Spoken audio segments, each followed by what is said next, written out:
Bonjour à tous, bonjour à toutes. Dans cette vidéo, nous allons parler du point de cette semaine, d'accord? Donc, comme je vous ai dit ce matin, on va faire un petit point sur les marchés. Donc, on va notamment voir un petit peu les plans qu'on a en cours et ce qui nous reste en portefeuille, d'accord? Donc, je vous propose qu'on commence tout de suite avec le DAX, d'accord? Donc là, je suis sur un graphique horaire, juste ici. Donc, je vais vous expliquer un petit peu pourquoi je fais que de l'acheter depuis ces derniers jours. Et on peut voir que ça fonctionne plutôt bien pour le moment, puisqu'on a déjà fait pas mal de take profit. Voilà, donc je vous propose qu'on analyse ensemble déjà le DAX pour commencer. Donc le DAX, je suis sur un graphique horaire, d'accord? Donc chaque bougie que vous voyez représente une heure de cotation, d'accord? Donc qu'est-ce qu'on peut voir sur le DAX? On peut voir que effectivement on a eu un petit flux baissier et là on voit clairement qu'on est sur une stabilisation depuis quelques jours, d'accord? Donc là on est dans ce qu'on appelle un range, d'accord? Donc pour vous déterminer un range, donc vous prenez la zone haute et la zone basse. Donc la zone haute qui est celle-là, d'accord, hein. Donc je vous rappelle que pour déterminer un range, vous devez obligatoirement avoir des points de contact, ok? Donc je peux vous les déterminer. Donc là c'est pareil, vous en avez un premier à ce niveau-là, un autre ici, vous en avez également un là, et donc après, donc ça c'est ce qu'on appelle les points de contact qui ont servi de support, d'accord? Donc c'est une zone de polarité. Et vous avez donc là les points de contact qui ont servi de résistance. Vous pouvez voir chaque fois qu'on vient buter sur cette zone, le cours est renvoyé clairement à la baisse. Donc là on a ce qu'on appelle notre borne haute et vous avez donc la borne basse qui se situe à ce niveau là, d'accord. Donc c'est cette zone que je fais que d'acheter depuis déjà quelques temps, d'accord, hein. Donc on avait déjà acheté hier, ça nous a donné TP1 plus TP2. Je vous avais également renvoyé le trade en début de semaine, ça s'était bien passé. Et donc là je vous ai renvoyé le trade encore une fois, ok. Donc là j'estime que nous sommes à nouveau sur cette borne basse avec un stop loss, donc tout simplement au niveau des 13 900. Donc les 13 900 ça correspond grosso modo à ces plus bas qu'on a juste ici, d'accord, hein, vous pouvez voir donc à ce niveau là.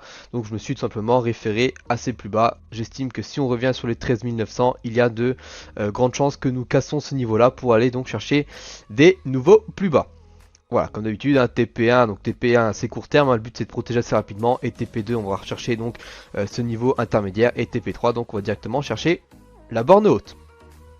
Voilà pour le DAX, donc tout simplement j'achète, hein, puisque j'estime qu'on est quand même sur des gros niveaux, que ce soit donc en termes de support. Vous pouvez voir qu'effectivement, bon bah voilà, c'est vrai que le marché a déjà bien baissé, hein. Vous savez qu'il y a de nouveau des problèmes avec la Russie et l'Ukraine, donc j'estime qu'on est sur des niveaux qu'il faut acheter. Alors bien évidemment c'est un plan qui peut se mettre en place, pas forcément là tout de suite, mais le but ça va être de pouvoir acheter et encore une fois de protéger assez rapidement, et quand on sera dedans, on serait bien content puisque derrière quand le flux va se reprendre à la hausse, ça peut faire donc de très belles performances. Voilà pour le DAX. On va faire un petit tour également sur le GBP4. Alors le GBP4 c'est un trade qu'on traîne depuis un petit moment, d'accord, donc on va voir un petit peu ensemble qu'est-ce qu'on peut faire dessus. Donc pour le moment, alors normalement j'ai été BE de mon côté, donc je pense que vous aussi. Donc GBP4, hein, je vous rappelle que si je me mets en daily, hop, alors peut-être on va commencer par le hebdomadaire.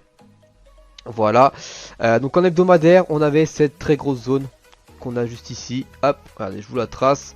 Donc c'est cette zone qu'on a juste ici qui m'intéresse, tac. Voilà, super.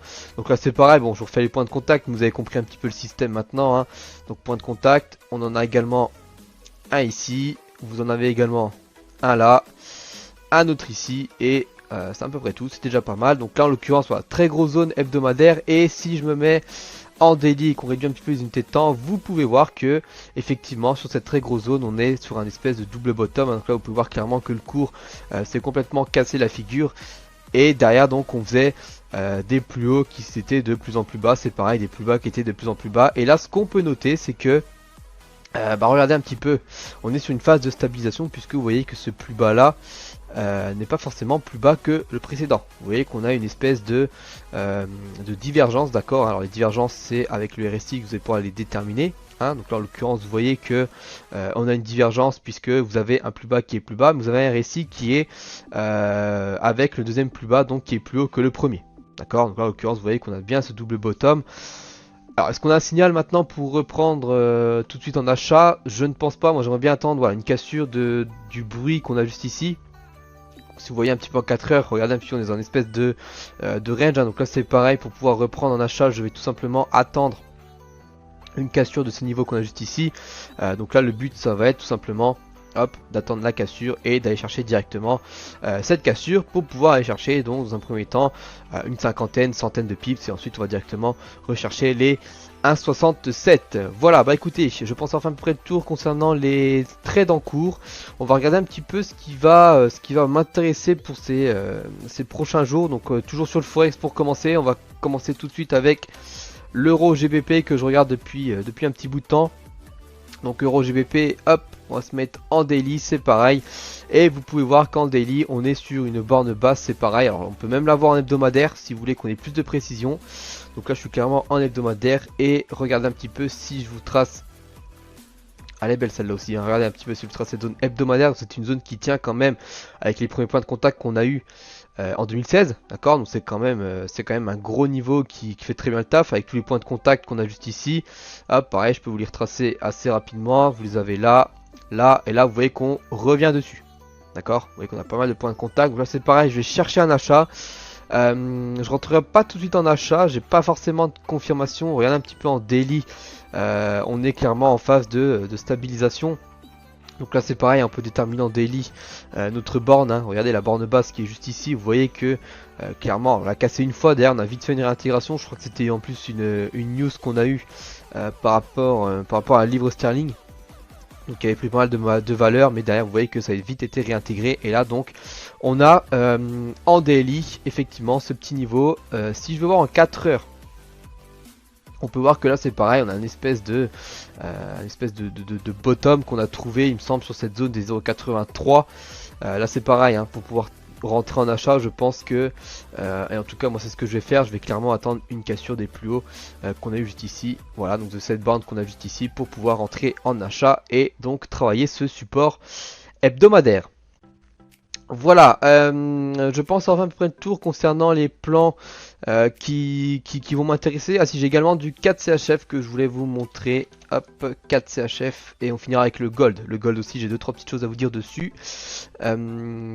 CAD CHF, si je mets en hebdomadaire, regardez un petit peu cette zone comme elle est intéressante. Donc là c'est pareil, hein, zone haute qu'on a juste ici. Zone basse, donc ce qui est bien avec le forex, hein, c'est que vous avez 80% des paires qui sont dans des ranges, hein, vous avez un équilibre monétaire forcément, donc en l'occurrence vous achetez le bas, vous vendez le haut, c'est souvent comme ça que ça se passe. Donc là en l'occurrence on a déterminé notre range, d'accord, donc range qu'on tient depuis mars 2021, d'accord, donc ça fait un an qu'on traîne là-dedans avec le 4 CHF et vous voyez qu'on arrive clairement en haut de cette bande. Donc là c'est pareil, on va se mettre en daily pour y voir un peu plus clair. Et vous voyez que on a clairement effectivement cette zone qui tient encore une fois. On a fait une mèche là, une autre mèche là. Là on remèche dessus. Et là moi ce que je vais attendre pour pouvoir passer en vente sur le 4 CHF, ça va être soit un retour sur les plus hauts avec confirmation. D'accord, donc là c'est pareil avec une série de mèches, un doji, une petite divergence, etc. Ou alors je vais attendre la cassure de ce petit range par le bas, d'accord. Donc là je vais attendre une cassure, le pullback. Et derrière donc on partira en vente pour aller chercher. Alors on ira déjà chercher pareil une cinquantaine de pips, ça sera déjà bien, les 0,73. Et ensuite on pourra donc aller chercher beaucoup plus bas comme les 0,71 qui peut être aussi également intéressant vu que ça correspond à une belle zone de support qu'on a juste ici. Voilà, donc ça c'est pour le 4 CHF et je vais en finir avec le gold. Donc le gold, alors le gold il est très intéressant, pourquoi? Vous voyez que ces derniers jours on est quand même, voilà, on a fait quand même quelque chose d'assez intéressant sur le gold puisque on a eu une belle reprise haussière, d'accord, avec cette grosse résistance qu'on a juste en haut. Regardez un petit peu ce niveau là qui est quand même très intéressant puisque vous voyez qu'on est venu faire exactement un nouveau toucher sur cette grosse zone, donc ça c'est la zone haute, mais surtout ce qui est intéressant, moi c'est cette zone là qui va me plaire. Hop, que je vous trace comme ceci. Voilà. Donc là c'est pareil, hein, vous voyez que on a nos points de contact que je vous trace juste ici. Également à ce niveau là. Et vous voyez qu'on a également un beau point de contact sur ce niveau là. Et vous voyez que clairement les 1910 ont servi de support à ce niveau là. Donc moi ce qui va m'intéresser maintenant c'est que si je me mets en 4 heures pour qu'on y voie un peu plus clair. Et bah vous voyez qu'on est clairement sur ce niveau. Tac. Voilà, moi c'est ce niveau là qui va m'intéresser, qu'on est en train de casser.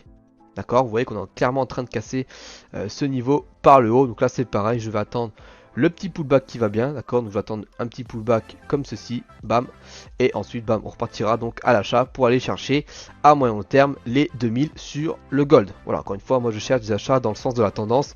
Le but est de maximiser ses probabilités, donc on en profite. Voilà, bah écoutez, je vous souhaite à tous et à toutes une très bonne après-midi. Si vous avez des questions, bah vous n'hésitez surtout pas. Moi je reste à l'affût, donc on va voir